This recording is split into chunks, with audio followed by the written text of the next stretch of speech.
الصلاة والسلام على سيد المرسلين وعلى آله وصحبه أجمعين. أعوذ بالله من الشيطان الرجيم. بسم الله الرحمن الرحيم.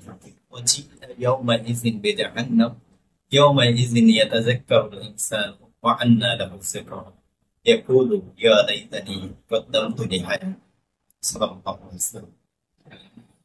সম্মানিত দর্শক শ্রোতা, আসসালামু আলাইকুম ওয়া রাহমাতুল্লাহি ওয়া বারাকাতুহু। আজকে আমি সূরা ফজরে দুটি আয়াত তেলাওয়াত করেছি।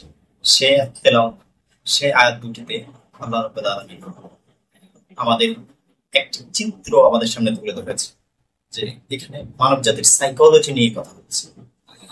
যে সেদিন যখন আমাদের সামনে জাহান্নামকে তুলে ধরবেন, তখন আমরা আমাদের পাপগুলো দেখতে পাবো এবং আফসোস করবো, হায় আমি কি করে আসলাম, এবং আফসোস করে এটা বলবো যে ইস, আমরা যদি একটু ভালো কাজ করে আসতাম। তখন আল্লাহ তাআলা বলেন, আসলে সে আফসোসের আর কি দাম আছে।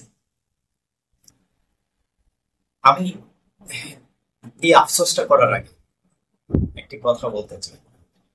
আমরা যদি একটু আমল করে যেতে পারি, যেমন সেই দিন হয়তো একটু আফসোস করবো, ইস, সামনে একজন মুসলিম ভাই ছিলেন, আমি যদি তাকে একটা সালাম দিতাম, তাহলে 90 নাকি আজকে আমার সামনে থাকতো, আজকে আমার পক্ষে থাকতো।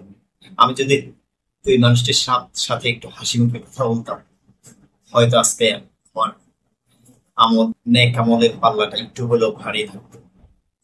তাই আমরা আসুন এই ছোট ছোট বিষয়গুলোকে এড়িয়ে না গিয়ে আমাদের যে নেক আমলের পাল্লা সেটা ভারী করি, যেন সেই দিন আমাদেরকে এই আফসোস করতে না হয়, ইস, আরেকটু যদি আমল করতাম, যেটা আল্লাহ তাআলা সূরা ফজরের শেষ দিকে বলেছে। আসসালামু আলাইকুম ওয়া রাহমাতুল্লাহি ওয়া বারাকাতুহু।